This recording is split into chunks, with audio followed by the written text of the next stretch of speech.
గౌరవ ముఖ్యమంత్రి గారు నేను 2019లో ఇక్కడ పోటీ చేస్తే నాకు మంత్రిగా అవకాశం కల్పించారు.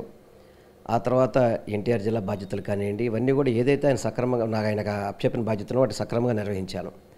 అదేవిధంగా ఈరోజు సెంట్రల్ నియోజకవర్గంలో పోటీ చేయాలని చెప్పని ముఖ్యమంత్రి గారు పార్టీ ఆదేశించింది. ఏదైతే పార్టీ ఆదేశాల మేరకు తప్పకుండా వారు అప్పచెప్పిన బాధ్యతను పూర్తి చేసే విధంగా నేను ఎప్పుడు కూడా ముందుకెళ్తాను.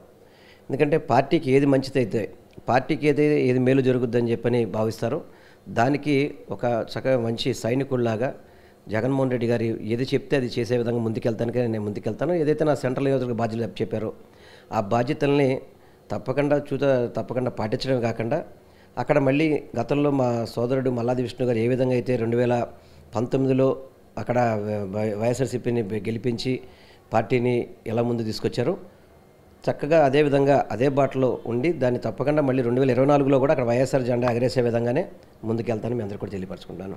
అంటే చాలా లాస్ట్ మినిట్ వరకు మీకు ఇదే సీటు కావాలి అని చెప్పి ట్రై చేసినట్టు తెలుస్తుంది.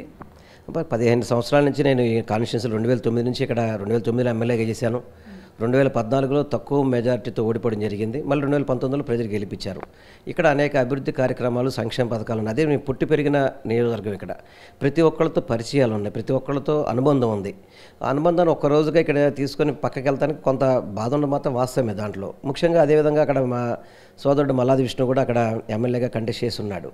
ఇవన్నీ కొంత ఇబ్బంది ఉంది కాబట్టి వీలైనంత వరకు ఇక్కడనే పోటీ చేయాలని ప్రయత్నం చేశాను. కానీ పార్టీ గారు, ముఖ్యమంత్రి గారు అక్కడ కంపల్సరీగా మీరు పోటీ చేయాలని ఆదేశాలు జారీ చేసినప్పుడు వీటన్నిటిని పక్కన పెట్టి వెళ్ళక తప్పదు. అవన్నీ కూడా అంటే ఇక్కడ నుంచి మిమ్మల్ని మార్చేశారంటే మీరు సరిగ్గా పనిచేయనట్టు అండి.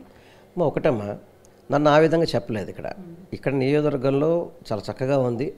నియోజకవర్గం కూడా చాలా బాగా అభివృద్ధి చేసాం.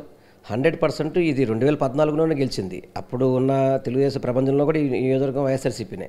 2019లో గెలిచాం.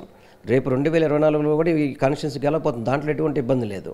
అక్కడ కంపల్సరీ నువ్వు పోటీ చేయాలని చెప్పి వెళ్ళడమే తప్ప ఇక్కడ నాకేదో ఇబ్బంది ఉందని చెప్పని నన్ను వెళ్ళమని చెప్పని అక్కడ ఈ విధంగా చెప్పాలి.